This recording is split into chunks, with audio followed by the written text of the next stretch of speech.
My name is Crystal Thorne, and I was 33 the weekend my mother-in-law put my son on a grown man's bed and threw his crib in the trash. My husband was deployed. I was at drill, 2 hours out of cell range, doing the thing the Army pays me to do. When I drove back onto our street, the first thing I saw was our gray trash bin at the curb, and 4 white slats sticking up out of it like ribs. My son's crib. My mother-in-law stood in the doorway with paint on her hands and a smile on her face, and she said the words I will never forget.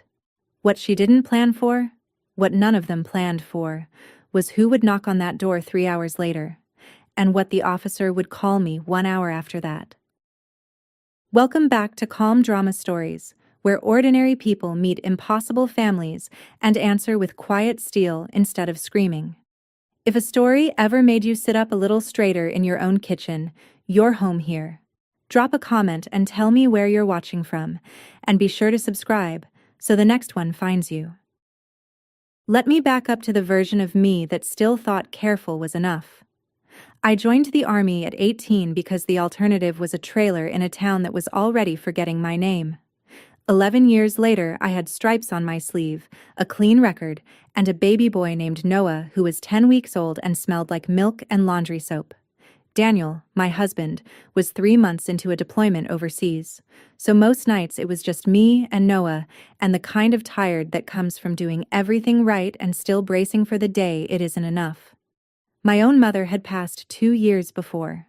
The last thing she ever made with her hands was a knit blanket the color of wheat, and I kept it draped over the side of Noah's crib so a little of her would always be near him. People who don't live this life think single parenting in uniform is about toughness. It isn't. It's about lists. I had a list for feedings, a list for the sitter, a list taped inside the kitchen cabinet for anyone who might ever need to step in. I trusted paper more than I trusted promises, because paper doesn't change its story when it's inconvenient. That weekend I had a plan for every hour of drill. I knew who had Noah, when he ate, where his pediatrician was, what to do if the power went out. I had thought about everything. I had a plan for every hour of that weekend. What I did not have was a plan for Linda. Linda was Daniel's mother, and she had decided to dislike me before I ever said a word. At our wedding, she told a cousin I looked sturdy, like that was the kindest thing she could manage. She had a line she repeated whenever the subject of Noah came up, soft as a hymn and sharp as a tack. A baby needs roots, not a duffel bag. I used to think it was just snobbery. It wasn't, and I'm not going to pretend it was, because the truth is sadder. Daniel's father had been Army too, gone more years than he was home, and one day, he was gone for good.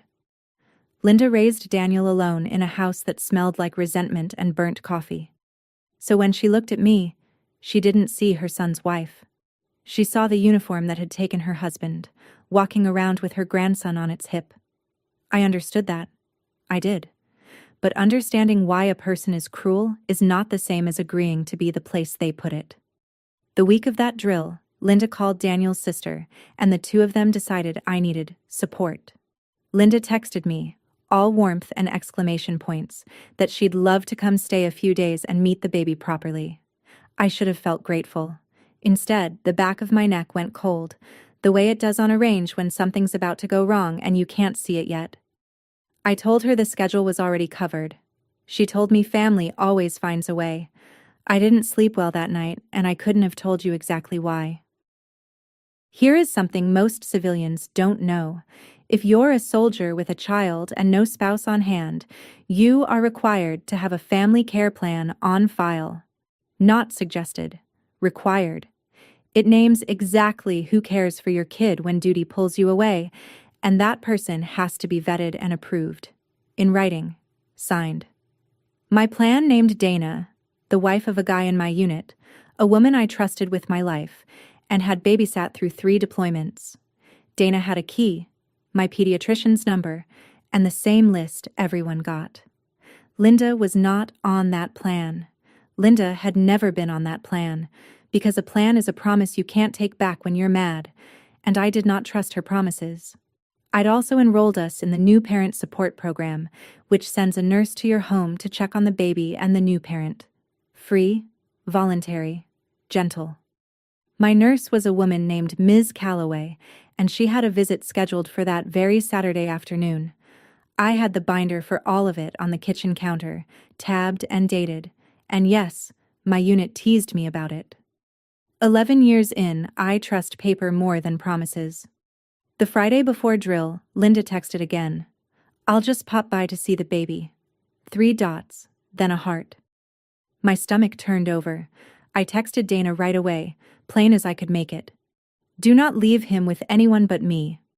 Dana sent back a thumbs up. I locked my phone, told myself I was being dramatic, and went to pack my ruck. I was being a lot of things that weekend. Dramatic wasn't one of them. Saturday morning came gray and early. The reserve center was about 40 minutes out, past the feed store and the long flat stretch where the radio loses every station but one. Drill weekends are not optional, and they are not flexible. We had a field exercise on the schedule, which meant phones locked in a metal cabinet for 2 hours, no exceptions, no signal anyway out where they'd put us. I knew all of that going in. I'd planned around it.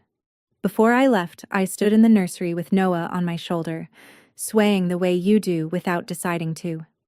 The room was small and plain and his crib against the wall, the wheat-colored blanket folded over the rail, the little lamp that hummed. I pressed my face into the warm spot behind his ear and breathed him in. Milk and that blanket and the particular sweetness of a baby who has no idea the world is anything but safe.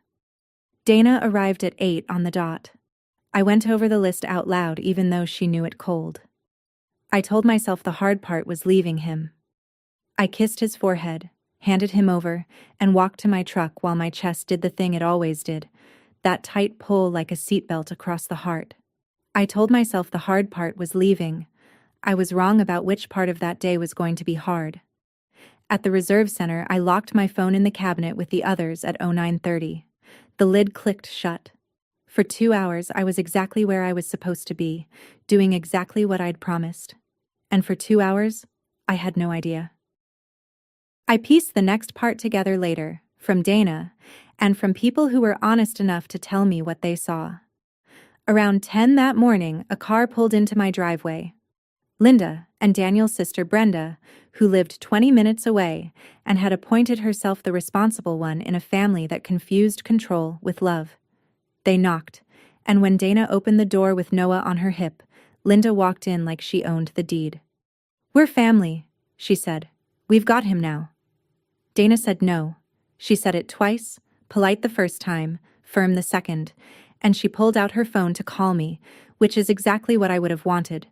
But there was no answer, because my phone was in a metal cabinet 40 minutes away. Brenda stepped between Dana and the nursery and said the thing this family always says when it wants to do harm and call it love. Family handles family. Dana told me she stood her ground as long as she could. But she was a guest in someone else's house, outnumbered, with no signal and no idea when I'd surface. And Linda kept up that pleasant, immovable pressure that women of a certain kind have perfected over decades. Eventually, Dana left, because the only other option was a screaming match in front of a 10-week-old, and she texted me the second she got bars at the end of the street. Her last words to me later were the ones that still sit in my chest. As she backed out of the driveway, she looked up at the house, and through the front window, she saw Linda already dragging something heavy toward the door. What Linda did next, she did believing she was saving her grandson. That's the part people find hard to hear. She didn't think of herself as a villain. She thought of herself as a rescuer, and that made her dangerous in a way plain meanness never is. She walked into Noah's nursery, looked around, and decided it offended her. Too bare, too military. She said it later, to anyone who'd listen, that the room looked like a barracks. So she opened a can of primer she'd brought in the trunk, because of course she'd brought paint, and she started rolling gray over my son's walls with him napping one room away. The smell of fresh primer filled the house, that sharp chemical sweetness that gets into the back of your throat and stays. Brenda called it decluttering. Linda called it civilizing. By noon, a neighbor named Pat Mealy had drifted over, a friend of Linda's from church, who liked nothing better than a project with someone else's family at the center of it. Pat brought her phone out and filmed a little, narrating in a low, pious voice about poor Daniel and that baby, and that mother who was never home. Linda stood in the middle of the wet paint and the mess she was making and declared, to the room and to the camera, "No grandchild of mine sleeps in a supply closet." And then she turned to look at the crib against the wall, the one I'd built on my knees at midnight, the one with my dead mother's blanket folded over the rail. I wish I could tell you she stopped there. She was just getting started. She moved Noah out of his crib and laid him down on the guest bed instead. The big, soft adult bed, propped between two pillows in a room that reeked of primer with the door shut and a space heater ticking away 3 feet from his face. Every single thing about that is what a nurse would call an unsafe sleep environment, and what I would call the longest 2 hours of my life that I didn't even know were happening. Then she and Brenda carried the crib out the front door, down the walk, and shoved it into the gray trash bin at the curb. The white slats wouldn't fit all the way, so they stuck up out of the top. They threw the safe sleep gear in after it. And they threw the wheat-colored blanket my mother knit in too, the last thing her hands ever made, balled up and tossed on top of the pile like garbage. Pat filmed. Brenda laughed. And Linda, wiping primer off her palms with a rag, looked at the mess of my son's whole little world jammed into a trash can and said the words, the ones I'd hear repeated back to me by a caseworker before the day was out. "No army brat will ruin my son's house." She was still smiling when the knock came at the door. None of them were expecting anyone, but it was 1:30 on a Saturday, and a visit had been on my calendar for 2 weeks. The woman at the door was Ms. Calloway, my new parent support nurse, arriving for the home visit I'd scheduled and forgotten to cancel because there was nothing to cancel. She was a calm, broad woman in her 50s who had seen everything once and most things twice. She didn't need to come inside to start adding it up. There was a crib in the trash bin at the curb with the slats poking out. There was the smell of paint rolling out the open door. There was a strange woman with primer on her hands telling her, "There's no soldier here today. You can go." Calloway asked where the baby was. Linda said he was sleeping, and it wasn't her concern. Calloway is a mandated reporter, which means the law does not give her the option of pretending she didn't see what she saw. She told Linda, evenly, that she had an obligation to report the conditions in front of her. Then she walked back to her car, and she made the call that started everything. "I want to stop here and tell you something, because I learned it the hard way that day. Do the boring, careful things even when nobody claps. Keep the plan. Keep the paperwork. If you've ever been the one who over-prepares while people roll their eyes and call you dramatic, this story is for you." Comment. I'd have called too, and let's keep going. Because I was still standing in a field, phone locked away, with no idea the wheels were already turning. At 11:30 they unlocked the cabinet and handed our phones back. Mine lit up the second it powered on and kept lighting up. Texts from Dana, stacked one on top of the other, each one worse than the last.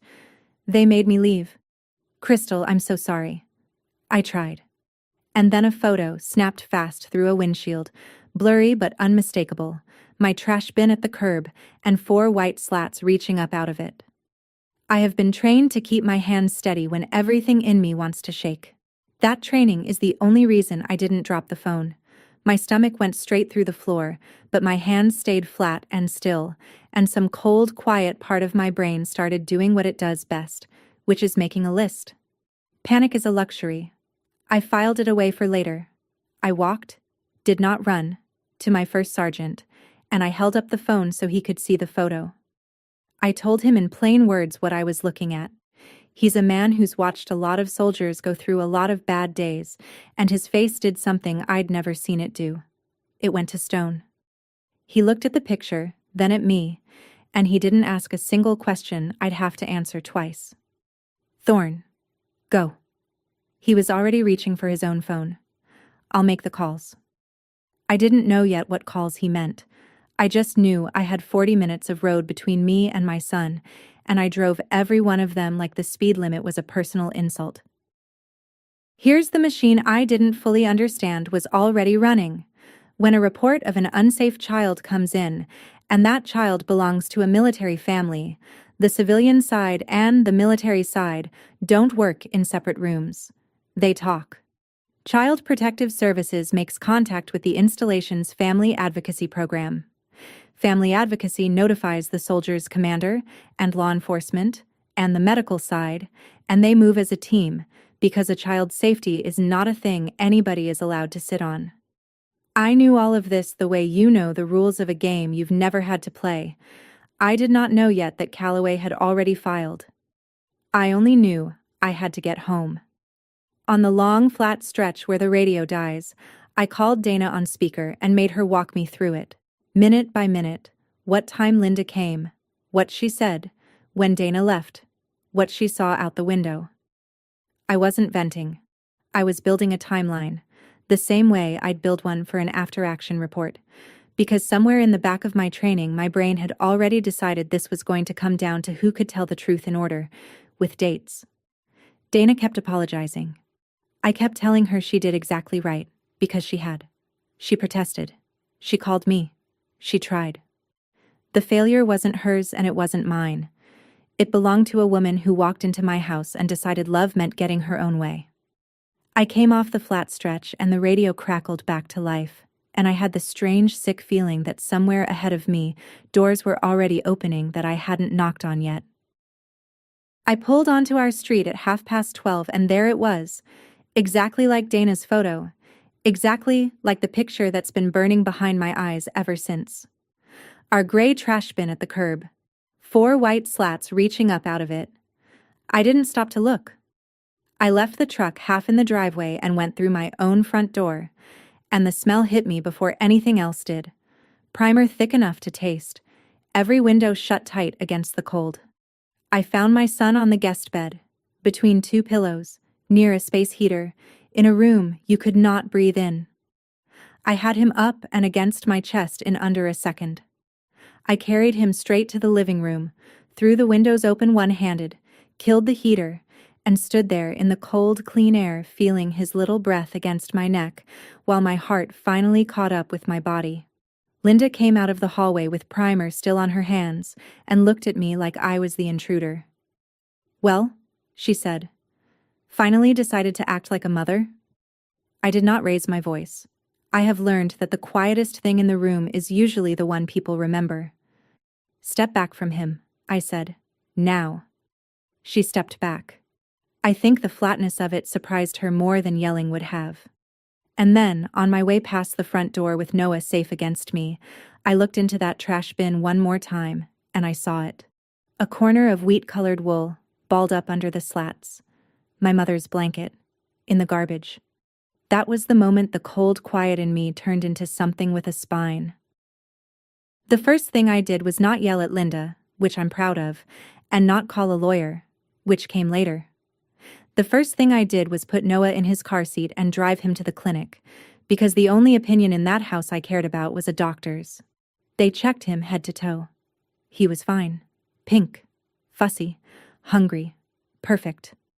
No harm done, which is a sentence I have thanked God for more times than I can count, because it could so easily have gone another way, and I know it.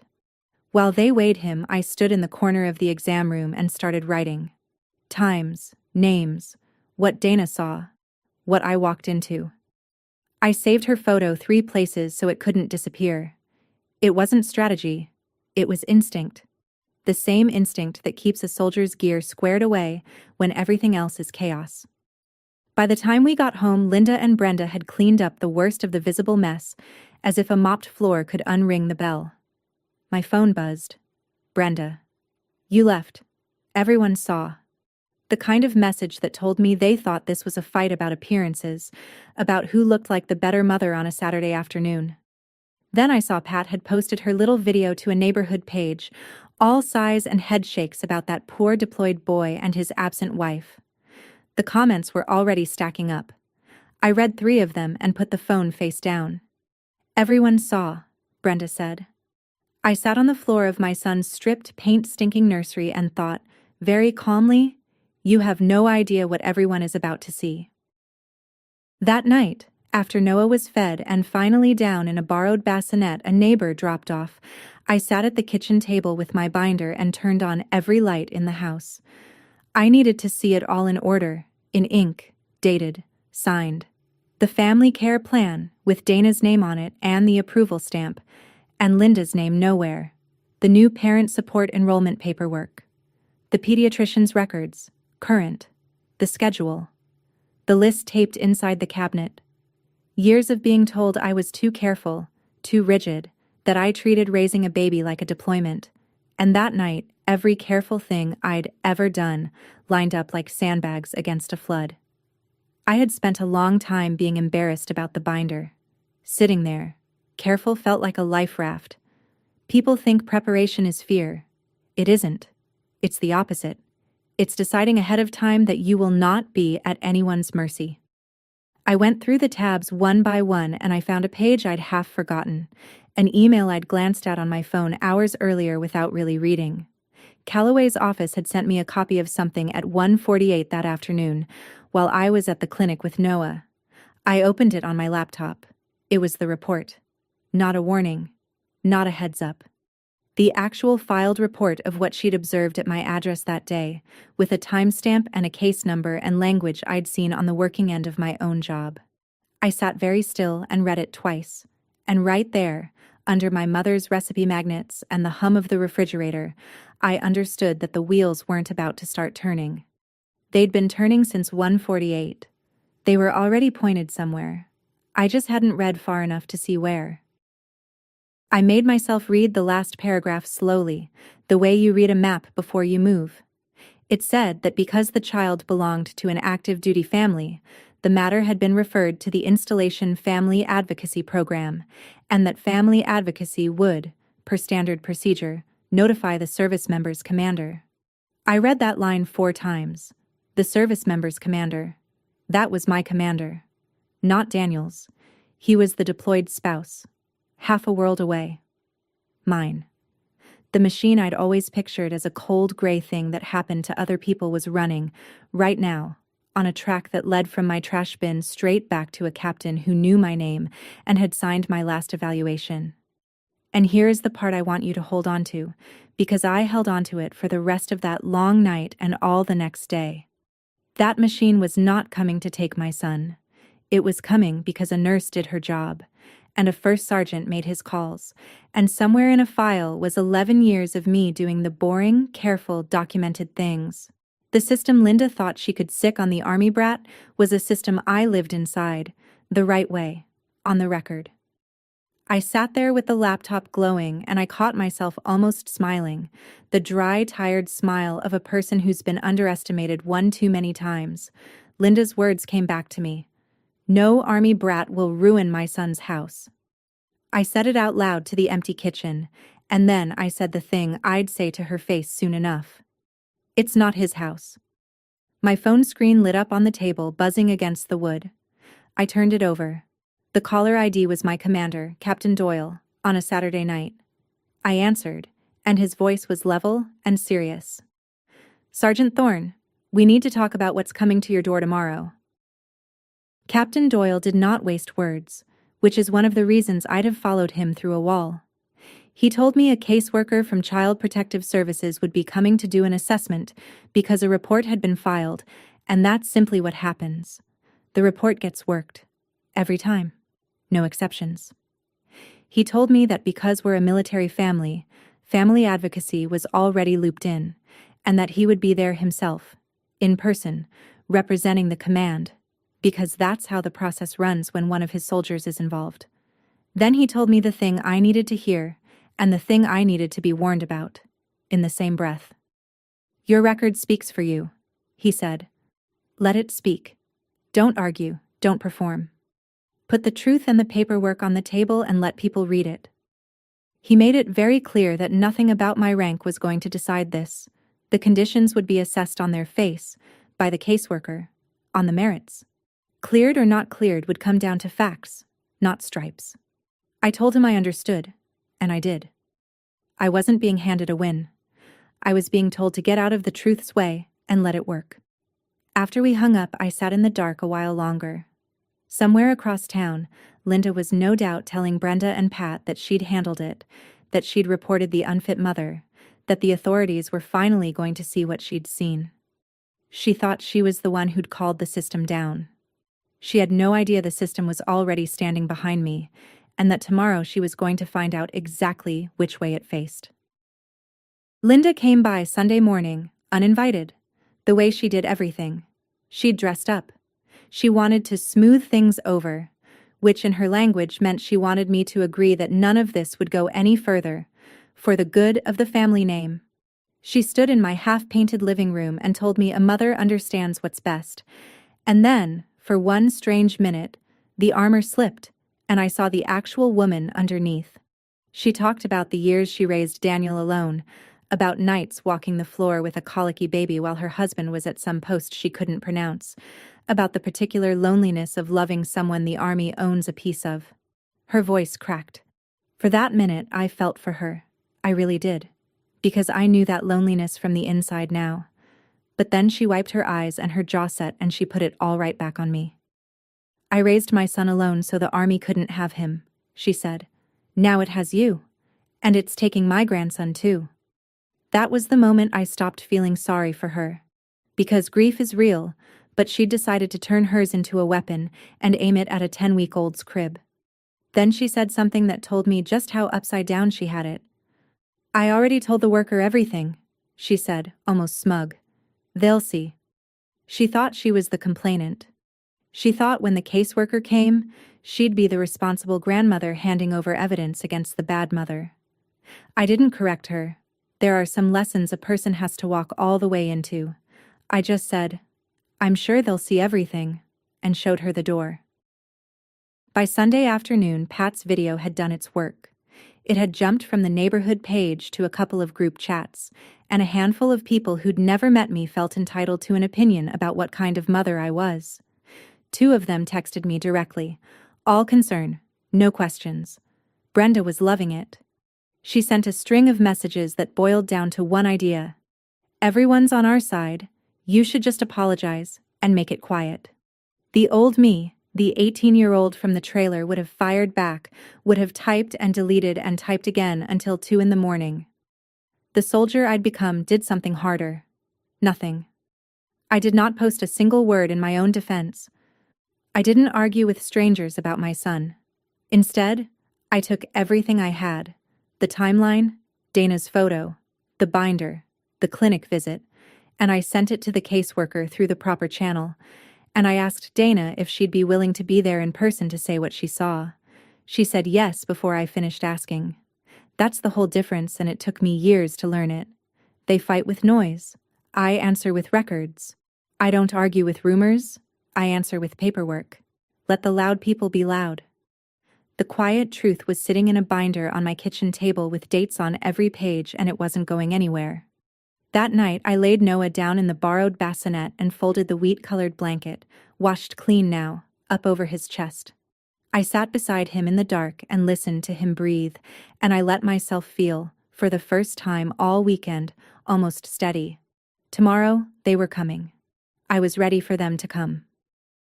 Monday morning, I want to be honest about, because pretending I wasn't scared would be its own kind of lie. I knew the stakes. An assessment can clear you, but it can also open a longer investigation, and a longer investigation touches everything. Your custody, your career, your security clearance, your name on a base where everybody talks. If the facts had been murky, if my paperwork had been sloppy, I'd have been looking at months of proving I wasn't what a video said I was. So I did the only thing I know how to do under pressure. I prepared. I went through the binder one final time at the kitchen table, tab by tab, the way I'd check a weapon before I trusted my life to it. Dana came early, in her good blouse, nervous and fierce and ready. The house still carried a ghost of primer, so I went room to room and opened every window I could reach, and the cold morning air pushed the last of that smell out the back of the house. Funny, the things you fixate on. I just couldn't stand the idea of them walking in and smelling what she'd done. I made coffee, nobody drank. I held Noah and watched the street. At 10 on the dot, a plain sedan turned onto our block and slowed in front of the house, and behind it, a second car, government plates, the kind I knew on sight. My pulse went up, and my hands stayed flat and still, the way I've trained them to. 3 hours after the report was filed on Saturday, the nurse had done her part. Now, 2 days later, the rest of it was pulling up to my curb. The doorbell rang.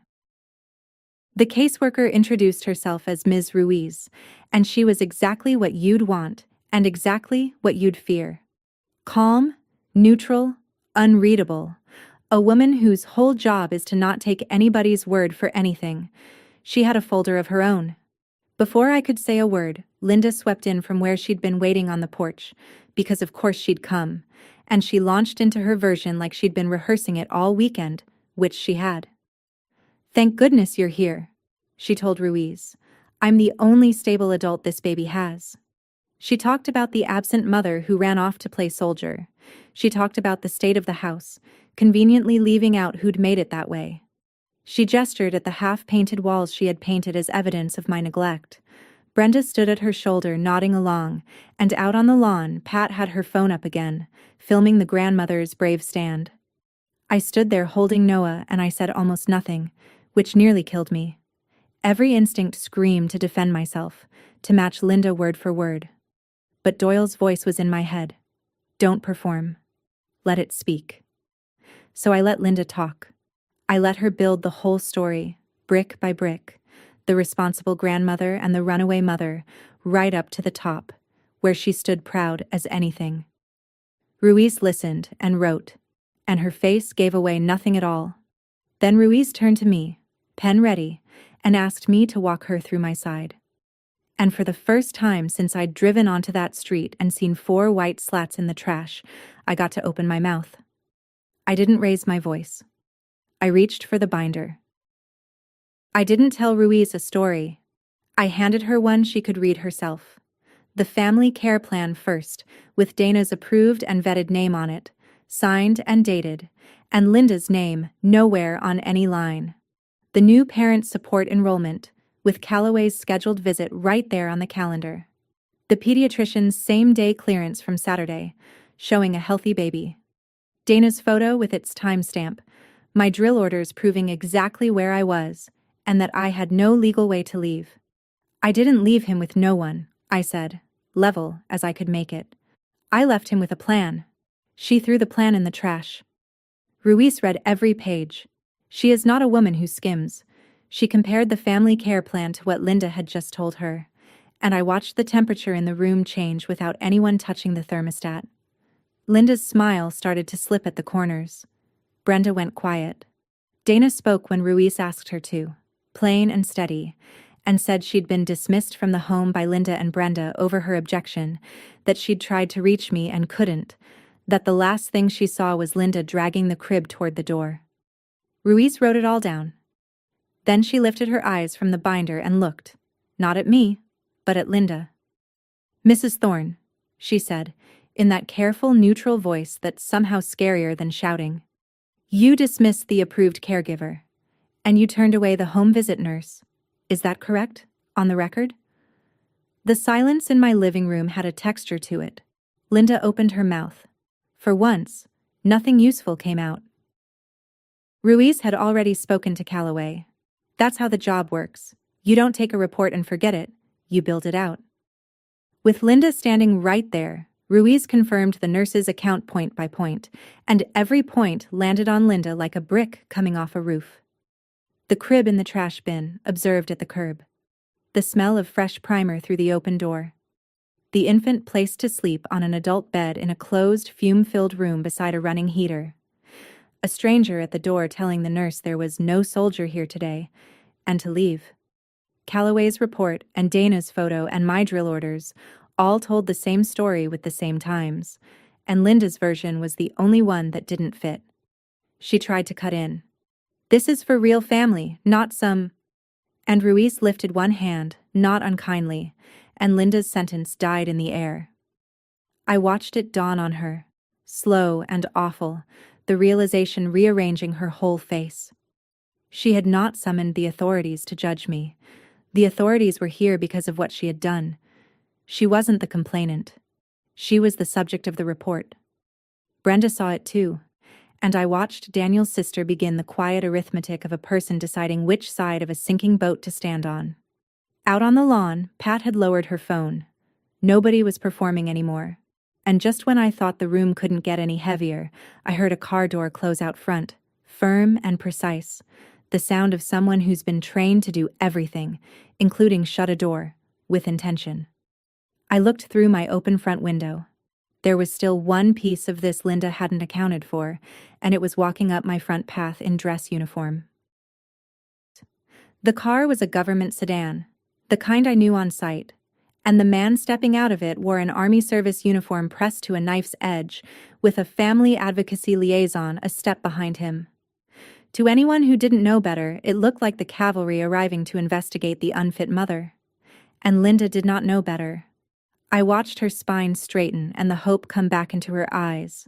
And God help me, she actually smiled. She thought the army had come for me. "See?" she said to Ruiz, to Brenda, to anyone listening, and there was real triumph in it. "See? Even the army knows. Even they can see what she is."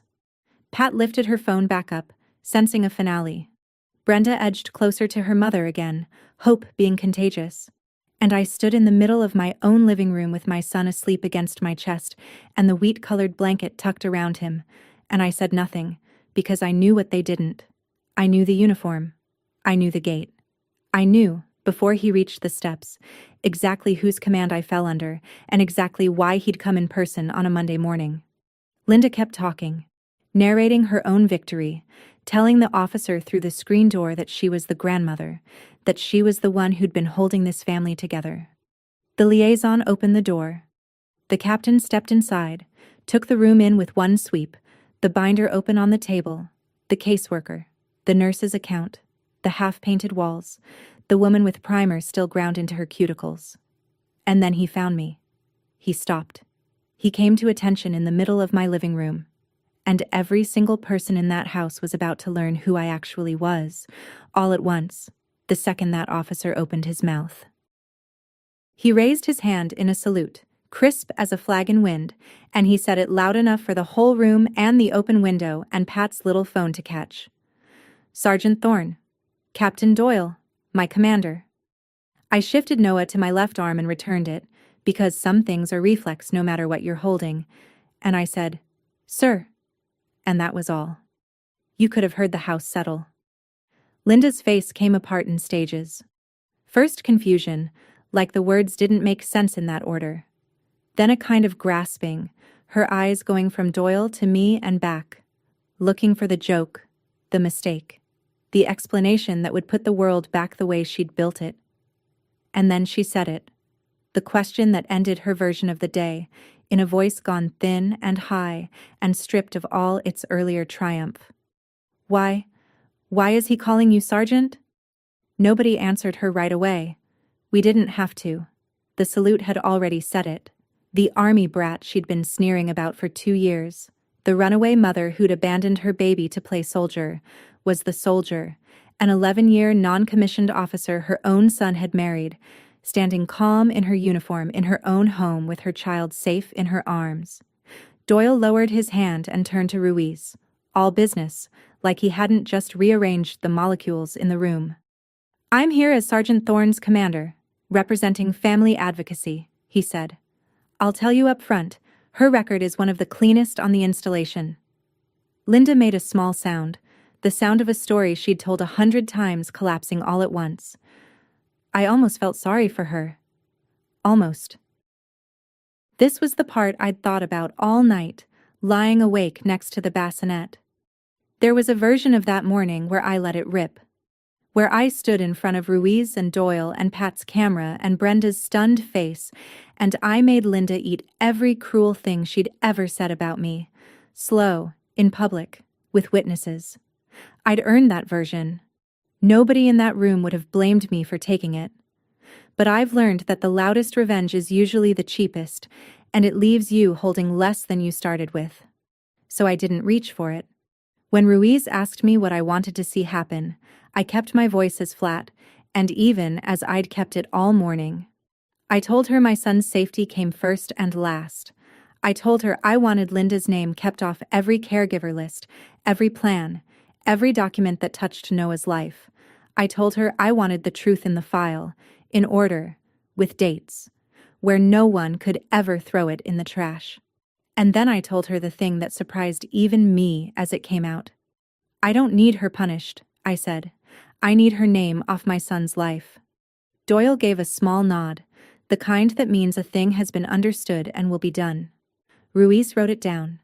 Linda stared at me like I'd spoken a foreign language, because in her world strength means the heel on the throat, and she could not process a woman who had won and chose not to grind. I wasn't being generous. I was being free. There is a difference, and standing there with Noah's heartbeat against mine, I finally knew which one I wanted. That was when Linda finally broke, and it was loud.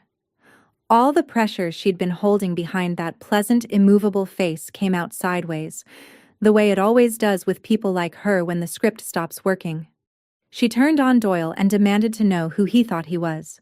She turned on Ruiz and called the whole thing a setup, a conspiracy, the army protecting its own. She turned on Dana and called her a liar in a borrowed blouse. She invoked the family name like a spell that had stopped working, and she got louder with every sentence, the volume climbing as the ground gave way under her. And here is the thing I want you to see, because it's the whole secret of how you win these without ever throwing a punch. She was screaming, and I was quiet. The grandmother who'd lectured me for 2 years about dignity was coming apart at the seams in my living room, and the army brat she'd thrown out with the trash was standing perfectly still, holding her grandson, saying nothing at all. Brenda had stopped nodding. She'd stepped a full pace away from her mother and was studying her shoes, the unmistakable posture of someone preparing to claim they were never really part of it. Out on the lawn, Pat quietly slid her phone into her pocket, because the only footage worth having now was footage she very much did not want. The power in that room had changed hands, completely, and not 1 decibel of it had come from me. Then my phone buzzed against the kitchen table, hard, twice. I glanced down. It was a video call, the little icon spinning, from a number routed halfway around the world. Daniel. And the first thing my husband said when his face filled the screen was, "Mom did what?" I turned the phone so Daniel could see the room, his mother red-faced and shouting, the caseworker, the captain, the half-painted walls, our son asleep through all of it. He'd gotten 10 minutes of connection between missions, and his first sergeant had told him enough to send him looking for a signal. For a second, the whole house went still to listen, even Linda, because some part of her still believed her son would take her side. He did not. "Mom," Daniel said, and his voice came through that little speaker tired and final. "You will not be alone with him again until you've done every class they tell you to do, and you're leaving Crystal's house today." Linda said his name like a question, like a plea. He didn't answer it.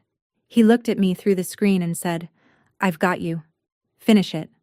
And the call dropped back into the dark he'd come from. The room exhaled. Ruiz closed her folder and laid out where things stood, plainly, for everyone to hear. The approved caregiver had been dismissed. The unsafe sleep conditions had been created by Linda. The nurse's report, the photo, the orders, the clearance, all agreed. As for the concern in the original report, the concern about the mother, it was unsubstantiated. The file would reflect that the danger came from a different adult entirely. Linda started to speak, and I finally turned to face her, and I said the only thing I'd been saving up all weekend, soft and certain, the way you set down something heavy you've carried too far. You said no army brat would ever ruin your son's house. I let it sit there a second, with Noah breathing against my collarbone. This was never his house, Linda. It's our home, and now it's all on record. She had no answer. For the first time since I'd met her, Linda Thorne had absolutely nothing to say. The fallout was quiet and exact, which is the only kind I trust. Ruiz documented that the report against me was unsubstantiated, that my family care plan was valid and properly followed, and that the safety concern was attributable to Linda's conduct in the home.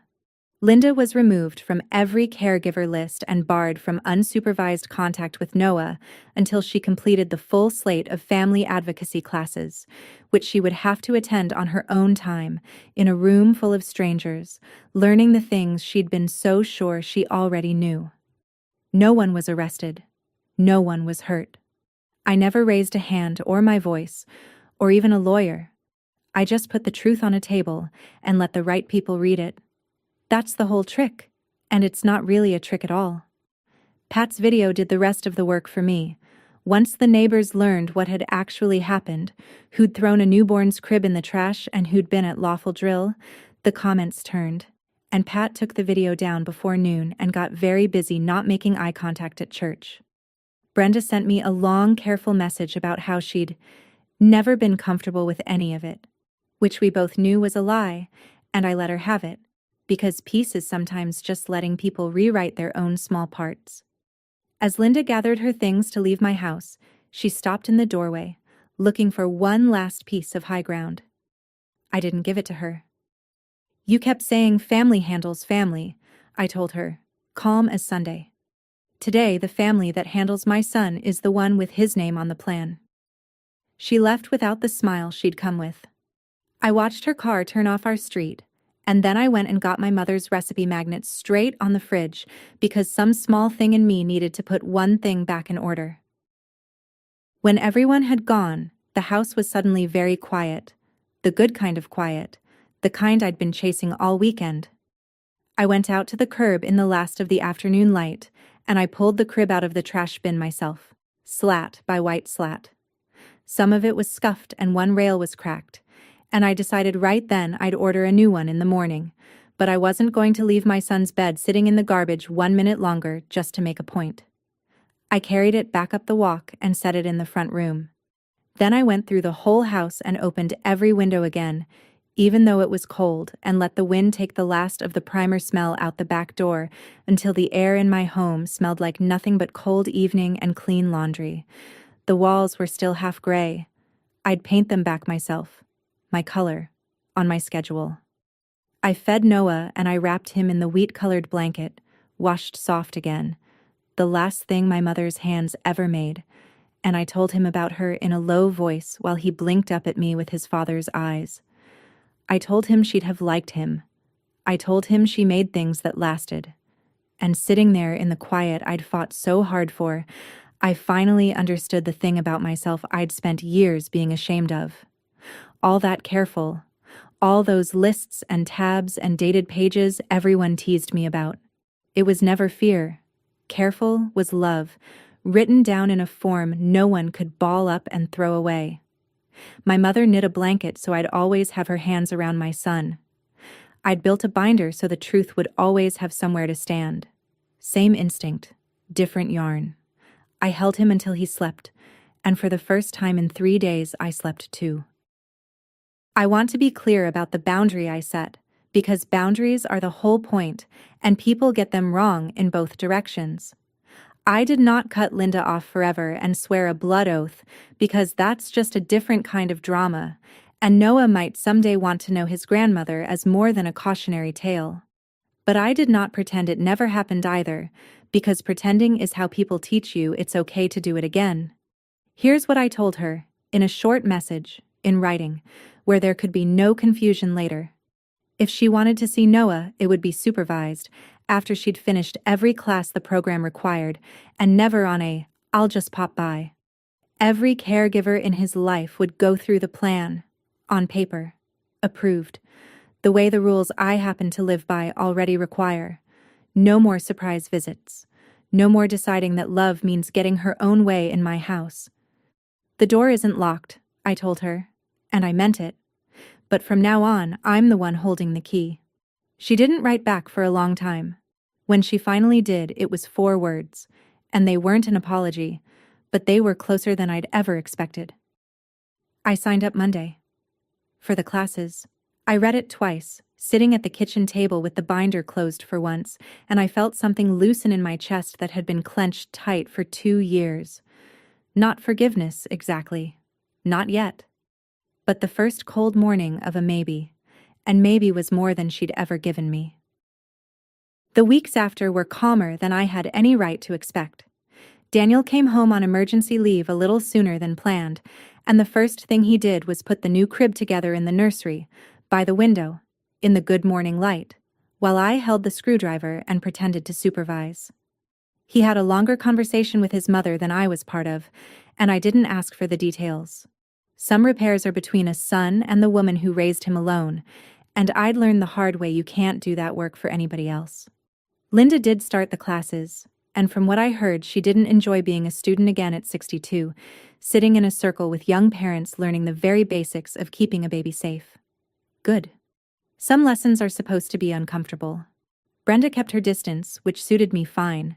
The apology she'd sent turned out to be the high-water mark of our relationship, and I made my peace with that. Pat found a new project to disapprove of, somewhere I wasn't. And me, I kept the binder. Of course I did. Only now there was a new tab in it, near the front, with a case number and a single closed report that said, in the flat language of people who deal in facts, that the mother had done nothing wrong. I'll keep that page forever. Not because I need it anymore.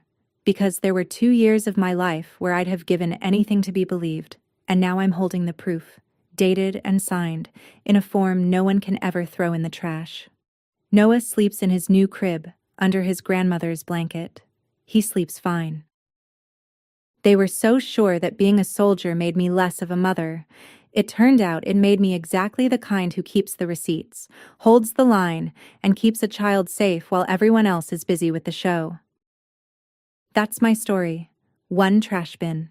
One nurse who knocked at exactly the right hour. And a single word. Sergeant. My mother-in-law never saw coming. If this reminded you that quiet preparation is its own kind of courage, then update your own plan today, whatever your version of it is. And if there's someone in your life who's the careful one everybody underestimates, send this to them. Drop a comment, hit subscribe, and I'll see you in the next one.